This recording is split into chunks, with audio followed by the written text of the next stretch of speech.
let's hit it, boys. One more stop on our grand tour. We got all the hottest games. We got something that came out 30 years ago in another country on a system that wasn't popular. So, out of the four in this compilation, this one's the best one.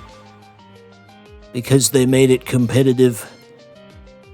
Ooh, there's a gun on the table. How ominous. Are you familiar with the famous writing trope Chekhov's gun? If a gun is introduced in the first act, it has to be used by the third one. And also there was mention of Mr. Babu in that dialogue box. That was the one English word. I saw a thing once where there was like a guy named Babu in India, and he had like a retro game store of sorts. And the guy making the YouTube video wanted to buy something from Babu, and he bought like a Sega Game Gear, and it was just completely caked in mud. I've told this story before, but it's just so absurd. It's like it's worth telling again, I guess. A Sega Game Gear caked in mud.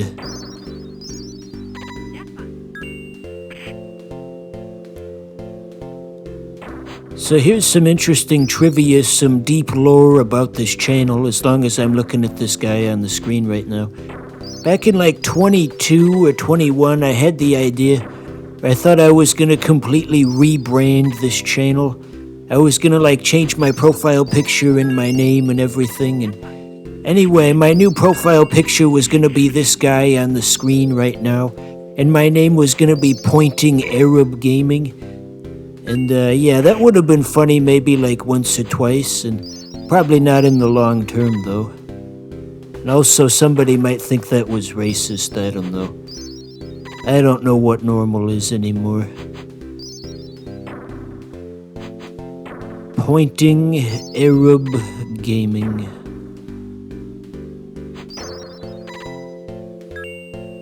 So the coins on the side represent how much of an attack you can do. Press B when the stack gets nice and tall and you can do like a large attack on the other person. And let that be a lesson. If you have lots of money, you can get away with hurting people. Just like in real life, the rich and powerful are able to do pretty much whatever they want without any kind of consequences to speak of. Did you know in the Epstein files there was a complaint that Robert Leach, the guy who hosted Lifestyles of the Rich and Famous, reportedly strangled a teenage girl to death with a belt in like 1992, and nothing ever came of it, and now he's dead, so we'll probably never know for sure? Yeah, somehow I managed to get all of that by looking at a stack of coins in a video game. But anyway, yeah, you can look that up. That is out there. That is out there. You know, after I got shadow banned at the last episode, I think the idea is I was supposed to cool it with this kind of talk, but it's like, if I just disappear one day, you'll know why. You'll know why. Me and my big fat mouth. And speaking of things that are big and fat now. So, what do we got here for enemy number 2? A monkey. You ever see that Chester Stone thing with a monkey? God motherfucking damn. There's a monkey in my bathroom. Please get that bitch a banana. Good stuff.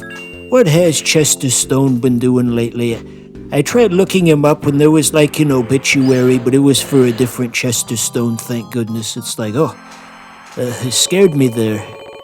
What would we do without our favorite homeless YouTuber making funny observations on life on the margins? Chester Stone's a real funny guy. Anyway, and speaking of homeless people, where's this going? You know, with my weird movies and everything, there was another one I was looking at recently. It was called The Last of the American Hobos. It was like a documentary that came out in the 60s and examines like the decline of the hobo lifestyle. Of course, homeless people still exist, but there was a certain flavor of homelessness that's not quite around anymore. You used to be able to do it like as a career, if that makes any sense, if you had like the skills for it. So it kind of like how in The Sopranos, how the mob lifestyle was on the decline, and like the 2000s, the hobo lifestyle was changing in a big way in the 1960s. So the documentary tries to categorize the last days of hobo culture, if you will, and they even attend like the National Hobo Convention in Iowa, and it's like, wow. I would imagine the smell at such a place would probably be rather unpleasant. Like, ugh, it smells like a Smash Bros. Tournament in here. Yes, indeedy. It's the movie I'm talking about, though. It's paywalled behind a box set, so you have to get like 10 other movies along with it in order to get that one. And coincidentally, one of the ones on the box set is the one that we talked about just in the last episode, The Rare Blue Apes of Cannibal Isle. Yeah, the backstory for that one's just as weird, honestly.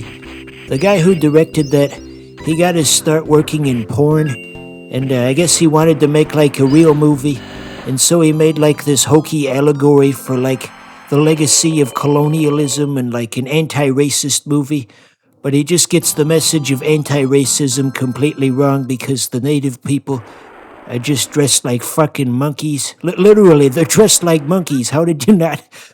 Oh my god. I was looking at some of the Letterboxd reviews, and people were saying, like, under normal circumstances, you could make this seem not as bad by saying, well, his heart's in the right place at least, but in this case, you can't even say that. The director's heart was absolutely not in the right place. My god. The things you find out there. So, next up we got George.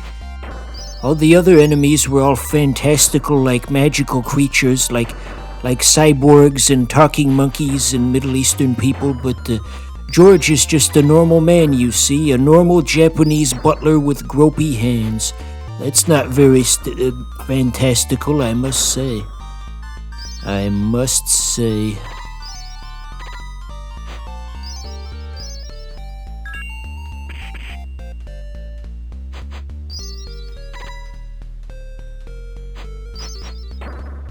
So, just speaking more to the history of this series, the whole conception of how columns came to be is Tetris was like the hot new thing over on the competing consoles, so Sega had the idea, we'll just make our own Tetris with blackjack and hookers, but anyway, yeah, and it kinda worked. A lot of Sega stuff from that era, the thought process was just we'll make our own version of what's popular. Like Virtua Fighter was supposed to be their version of Street Fighter. Eternal Champions was supposed to be their version of Mortal Kombat. You had this, obviously, and Jet Set Radio was supposed to be their version of the Tony Hawk games. And you could make the argument that Alex Kidd was supposed to be their version of Mario. Phantasy Star was supposed to be their version of Final Fantasy. The list goes on and on and on and on. So our next opponent's supposed to be like a Mahjong granny, even though the bio said that she's only 27. Younger than me, in fact. I guess it's biologically possible that there could be grandparents out there who are younger than me. That's a scary thought.